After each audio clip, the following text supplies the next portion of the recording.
Managed to get 300 credits out of a Jur. Threw in an accidentally advanced med pack because I picked the wrong one. And it was time to fight Marl. The gateway to Twitch. Apparently Marl had been dueling a long time. I wouldn't be surprised with his age if he had actually been fighting in death matches when Bendak was still around. But apparently he'd survived long enough and gotten into the actual dueling, and still the second highest rated duelist on Taris, only behind Twitch. But unfortunately for him, he didn't really get in a single hit, and I took him down with a nice flurry of blows. It's over! And then just like that, we had defeated the next two players, and it was time to take on Twitch.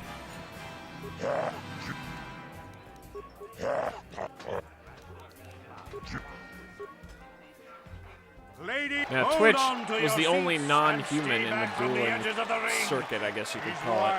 He's unpredictable. He's borderline psychotic. As the announcer liked to say, Twitch was kind of nuts, but he was apparently a real menace with his dual heavy blasters. But unfortunately for him, he had to switch over to a vibroblade or get destroyed when I got in close. He actually got in some good hits, though. You'd think with only one little vibroblade, he wouldn't be able to handle my onslaught, but no, he put up a good fight. But as it became a battle of whittling down, he was actually taking the lead, but he seemed to stop getting quite as many hits after a little while.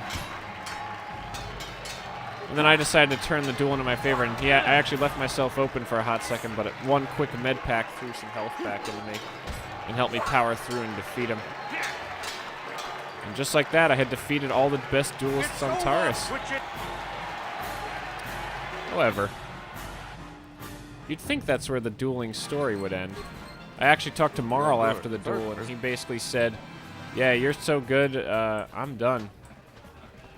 But before I even talked to a Jor, I had an idea. I'd seen Bendak's Starkiller hanging out in the front of the cantina, and I'd heard mutterings about him only wanting to fight death matches. Well, I've been watching, but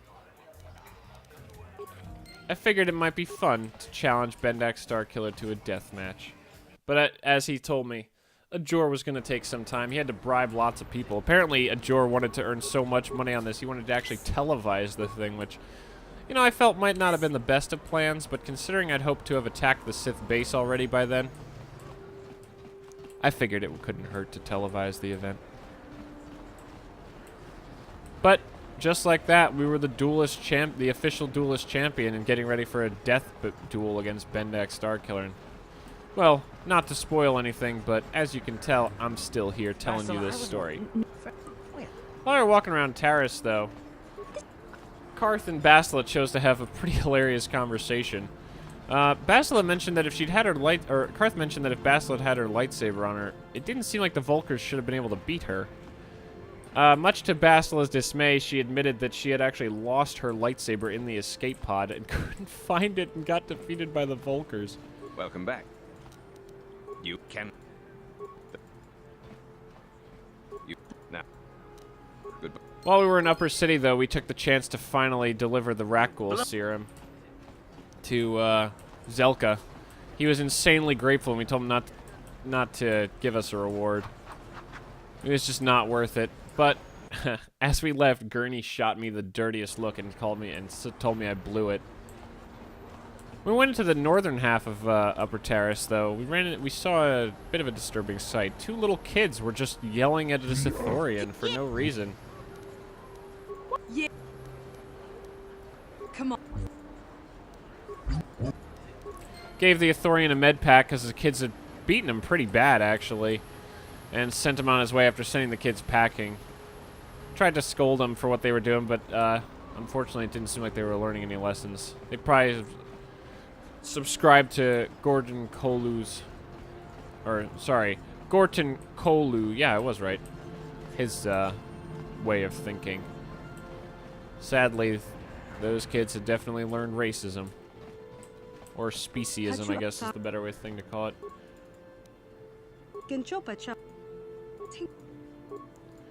Well, we paid Janice half of what she had originally asked for T3, which, you know, a bit of a steal, but hey, I'm a Pazaak player. I got to bargain a little. But just like that, we had T3M4, one of my favorite little droid buddies in the party. Apparently, he was actually good enough to slice right into the Sith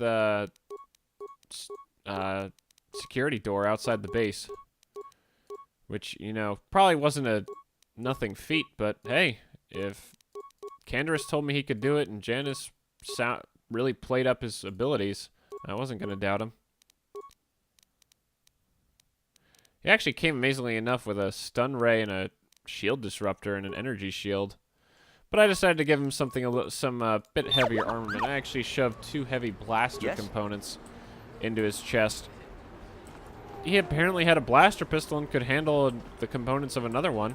Had to do a little disassembly work to kind of shove all the required components in, but it worked in the end. We actually found a child wandering outside the Sith base, which, you know, it seems like a bit of a weird place to be. But just like that, we had made it to the Sith base, sent T3 ahead. He ran right up to the door, worked his magic on it, and just like that, we were inside. Sure.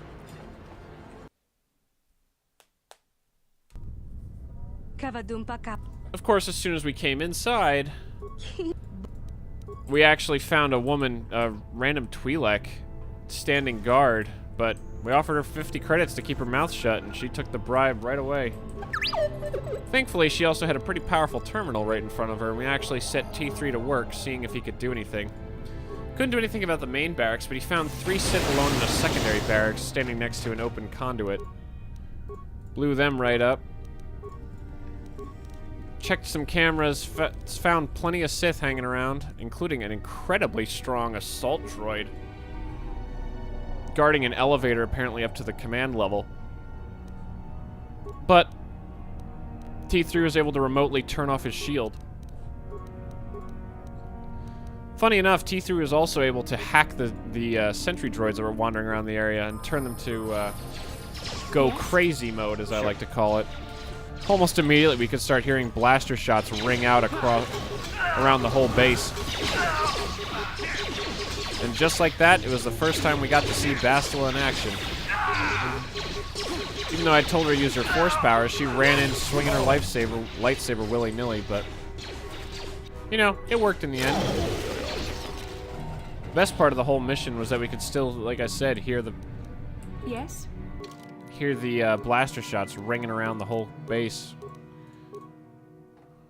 We figured we could use the chaos as a good chance to, you know, start making some progress.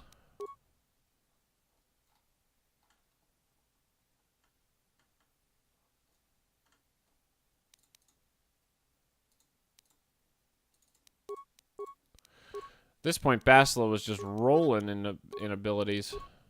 She had learned a lot of force powers while she was with us. T3'd also actually gotten some insight while we were in the base almost immediately. Thank goodness. I'm sure the little guy could use it. But he was already almost topped off. He was a tough little cookie, but he actually, unfortunately, couldn't do very much, you know, not being a... Droids can't exactly use swords or anything like that. Found ourselves in the medical bay where apparently one of the sentry droids had been watching a medical droid who'd actually fought back and destroyed the thing, but that meant that the droid wasn't exactly in the best of shape when we walked into the room. But just like that, we were securing the base. Found ourselves in another computer room with just one very nearly destroyed droid.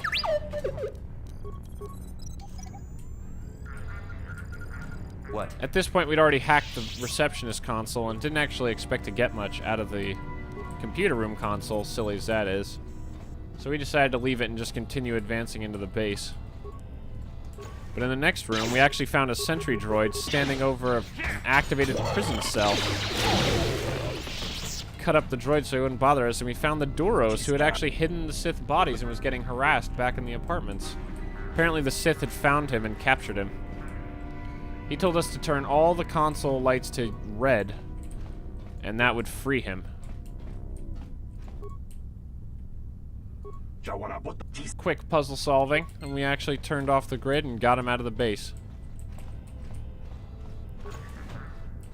Now, based on the cameras and the layout of the base, I had a feeling I knew where the elevator was, so we wanted to try to avoid going to the elevator guarded by the giant assault droid if at all possible.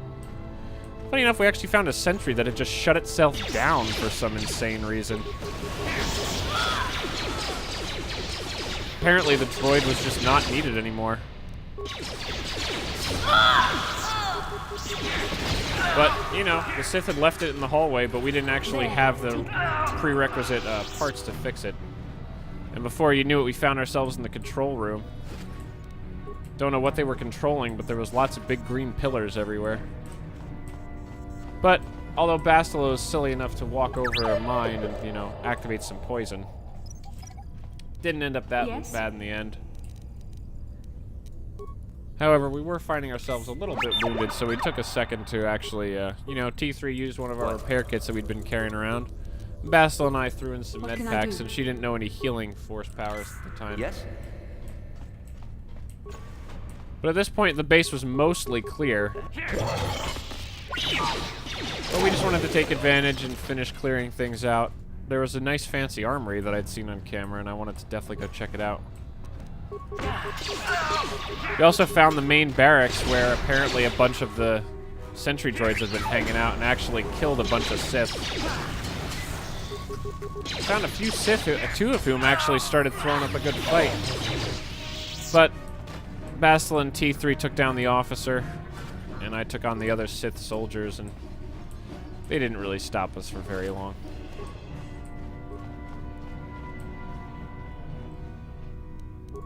Managed to gain some insight again, though. And while some people might have said that since I knew I was going to become a Jedi at some point, I should have held off, I decided that it was worth it to just keep pushing forward.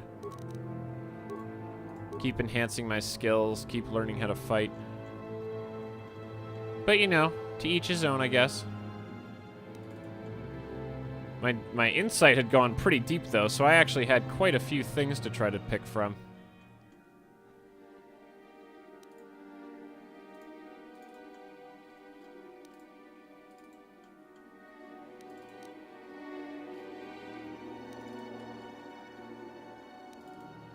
But, satisfied with my choices, I finally decided to go with what I'd picked, and we headed to the armory. We knew we'd find turrets inside, but hopefully they weren't going to be too bad. Didn't know there'd been a mine. I stepped around it. Of course, Bastila didn't. But with a few quick flashes of a sword and a lightsaber, the turrets were out of the way, and we had access to the Sith's armory. Found quite a lot inside. Some rifles, some upgrades for our weapons, bunch of grenades, and even some nice gear for T3. Replaced his shield disruptor module with an actual honest-to-God flamethrower. Yes? Yes? Which, you know, probably pretty cool if I do say so myself. But with that, we had cleared out the whole lower level of the Sith base, and it was time to finally head to the elevator. Deal with that massive assault droid and its turret back up, and head upstairs and confront whoever was running this place. Found another patrol droid that no one had encountered, since apparently no one had left their rooms during the whole time we were attacking the base. But we also stumbled across the second barracks where we'd fried the exposed conduit.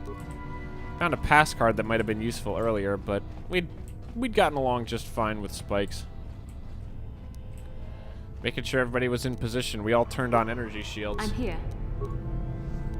Knowing that we were about to fight quite a strong droid. Yes? Plus the fact that it had blaster backup wasn't exactly awesome. But just like that, we were in the thick of it. I decided to ask T3 and Bastila to actually spend a little extra time dealing with the turrets, guarding the thing, just because I wasn't actually going to be able to do much about them. I was going to have to distract the assault droid myself anyway. But thankfully, T3 and Bastila dealt with them pretty quick while I was still dealing with the big droid. And with the three of us together, we actually managed to deal with this stupid thing. Just like that, we'd cleared our way.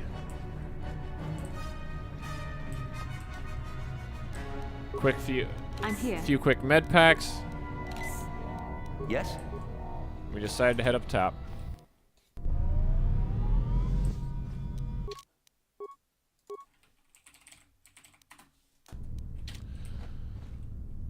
Not knowing what we were about to find, we decided to rest for a second, heal up, and Who dared? Who would have? found a Sith governor inside. Tried to talk him away from the, the dark side, because he was apparently a big dark side fan. But he wasn't having any of it, so it was up to us to just cut into him. He threw on his own shield, the jerk. I'm here. But with a Jedi, myself, and T3 shooting lots of fire at him, we figured we weren't in too bad of shape, but he ended up locking us all down using the Force and some grenades. Started hitting me pretty damn hard. And Bastila too, which I took I took some offense at, considering she was stunned at the time. But I threw on a nice advanced med pack and started cutting him up from behind while Bastila took the front and T3 threw fire at him. At this point, he was actually draining the life force from Bastila and I using the Force, but he wasn't draining enough fast enough. And we cut him down. Apparently he'd just been chilling in this room by himself with some credits and a whole bunch of advanced gear. But once we examined his body, we actually managed to find the Teresian launch codes. And now with those codes, all we had to go do was talk to Canderous and get him to live up to his end of the bargain. Getting us out of this... Or, getting us out? Should have said getting us off of this planet. Seems a little petty, but I decided to leave on the execution mode for the prison cells in case any Sith tried to mess around with them. Bit harsh, but, they're the ones who built an execution module into it. What am I supposed to do about it? But just like that, we had finished our break-in of the Sith base, had the Teresian launch codes, and headed down to the lower cantina to meet up with Canderous. We'd pretty much finished up everything we were going to do on Terrace at this point. The Sith at the elevator actually didn't recognize me, funny enough. For the first time, he actually confronted me, even though it's not like I hadn't gone down here a bunch of times. But we had our authorization papers. Maybe they put a new guy on duty who forgot about our papers. But before we actually went in to talk to Canderous, I decided that maybe before we leave the planet, it was a good idea to go deal with Bendak. It would be nice to, maybe get that taken care of before we left the planet, because we had to turn in Selvin's information. But the only other thing I'd really found that I needed to do on Taris at the time was duel Bendak. And I felt that maybe taking Bendak out wasn't the worst thing for the galaxy.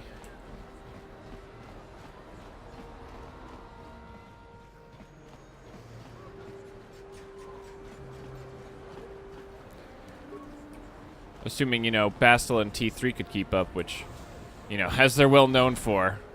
Lots of people I travel with seem to have an odd amount of trouble with keeping up with me. I guess I'm just too fast for them. I didn't even know the Force at the time. But just like that, we walked into a room full of people. People who had been beaten by me. Luckily, Ajor was asking me if it was time for a life of credits, and I said no, but it is time to duel Bendak. In this corner, a living legend. A man whose very name would make his opponents shake in their boots. If any of them were still alive... I don't know how many times I've dreamed of the line, shake in their boots. But just like that, it was time to duel Bendak Starkiller. He switched to his sword when I went in close. It was a pretty close fight. He was actually doing a lot more damage than me. But I had one thing on my side. I had the magic of med packs. And I decided just maybe it was time to activate some stims.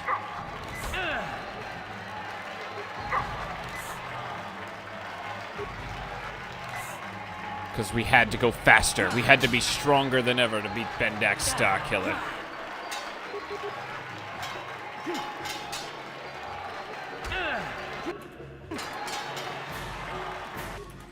But man, oh man, did the fight turn south at one point. Bendak brought me so close to death, it was crazy. But I had an advantage over him. I was not above the dishonor of running away to heal.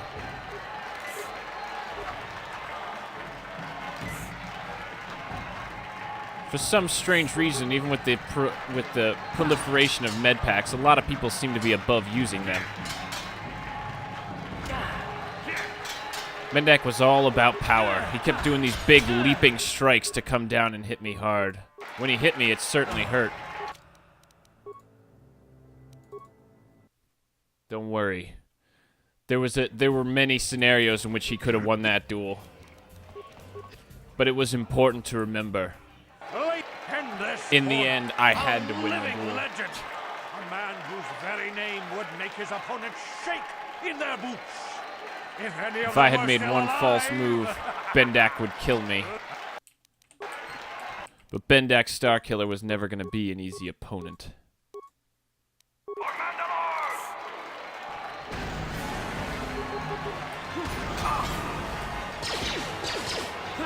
I remember him crying out for Mandalore. What a silly thing to do. It's amazing to think that someone could get away with championing the Mandalorian cause on Taris, considering Revan had stopped by during the Mandalorian War to head towards the front lines.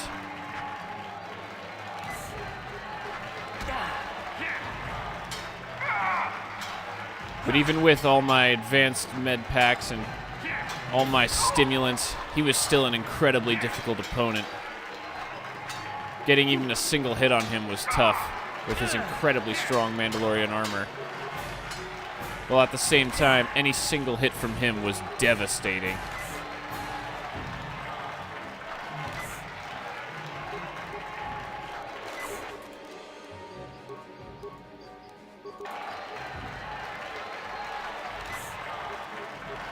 It was a long fight. Hurting him wasn't easy.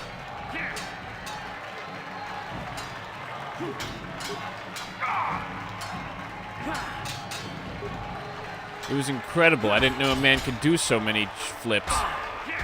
But every time one connected, I had to med pack up almost immediately.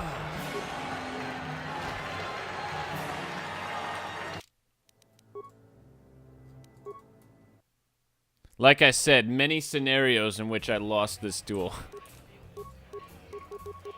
But don't worry, friends. As you know, I'm standing here telling you this story, so there was no way that I could have lost that duel.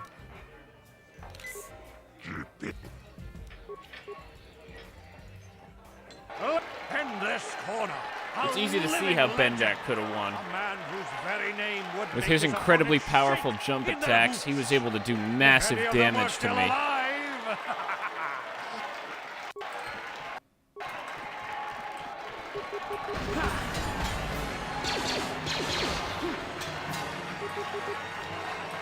Sadly, you know, Bendak was one of the smart ones who actually threw away his blaster when he saw that I was getting in real close with some swords.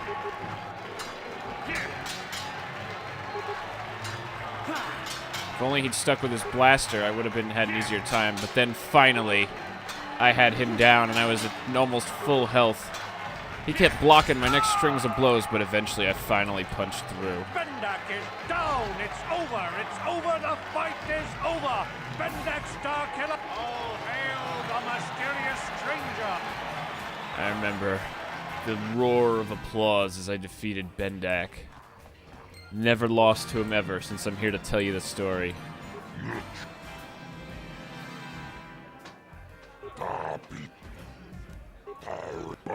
I even managed to barter a Jor out of a few extra credits. And I also picked up my reward for defeating Twitch while I was there. But then I knew that I was done on Taris. There was no way I'd do any more dueling ever again. I knew no one would ever challenge me. I had even defeated the oldest legend of dueling on Terrace, back when the sport was illegal. So I knew that my time and my notoriety was probably growing too great on Terrace, and I had to get out before the Sith found me.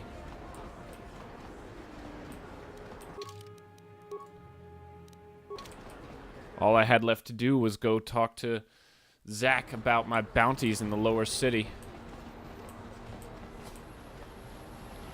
I had already forgotten that I had just set up a rapid transit from the department to down in the lower city. But that's okay. Luckily, I was still hyped up from my fight with Bendak, and I decided to run it. To run down to the lower city. One final line from Gordon Kolu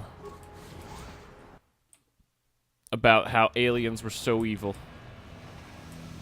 Thankfully, I didn't have Missioner Zalbar with me at the time.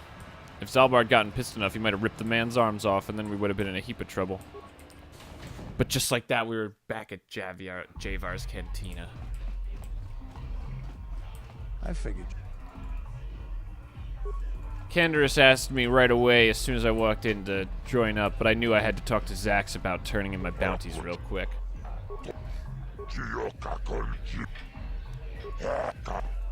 Managed to get even more money off of Bendak and Selvin because I waited until I knew how to talk to Huts.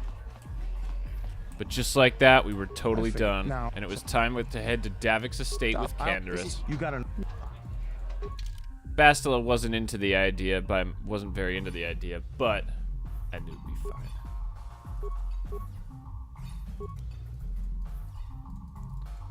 I was trying to think about who I should bring with me. I knew I had to bring Canderous along for the ride since he was, you know, he was the one getting me into Davic's estate. I didn't know who would be able to work well with them since Bastila and him had already snapped at each other about this plan. I knew Mission and Zalbar shouldn't stick their heads out of the upper city too much. Unfortunately, them being aliens, it seemed like kind of a bad idea. T3 might have been useful as a little bit of droid expertise, and I wasn't sure if Karth could keep it under control, so I decided to bring Bastila along. Hadn't tested her very much.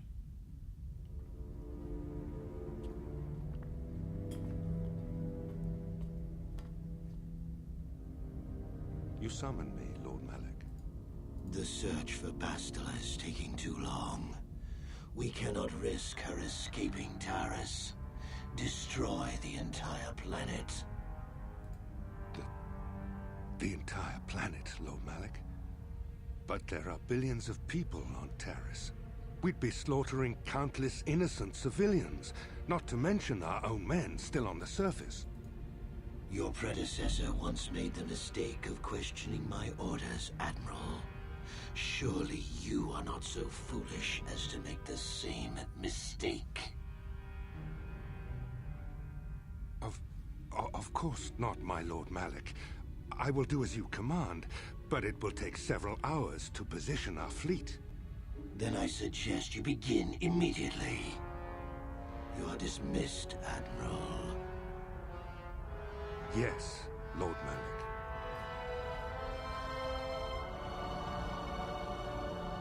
At this point, I had a feeling that the Sith were prepared. Looking back, they must have been preparing for their attack on the planet. So, Canderous, I see you've brought someone with you.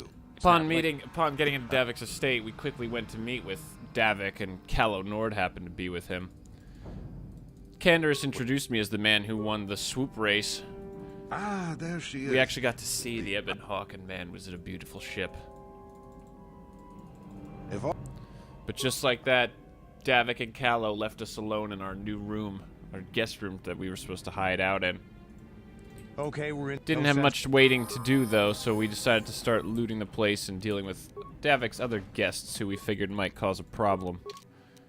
But first we had to check out Canderous' sweet skills.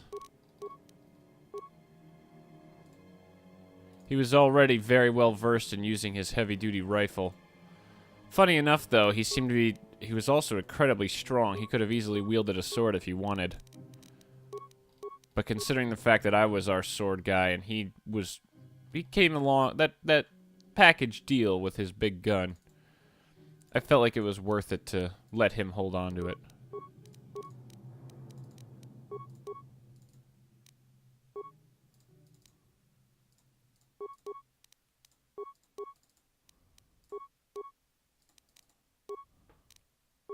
We didn't have any cool Jedi robes for Bastila to wear at the time, but, you know, that was probably for the best. I highly doubt she would have been ended well if she'd been walking around in them.